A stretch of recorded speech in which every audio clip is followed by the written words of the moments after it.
Hello everybody, welcome to bilisummaashow. I am your host, Woyesa.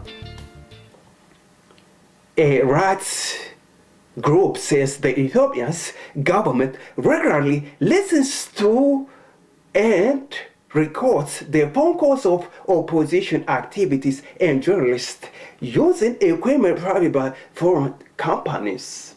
So what? Yeah, exactly. You don't care, right? If you don't care, it's okay. You are not alone. It's all right. Hey, thanks for watching. Bilisummaashow. Bye bye.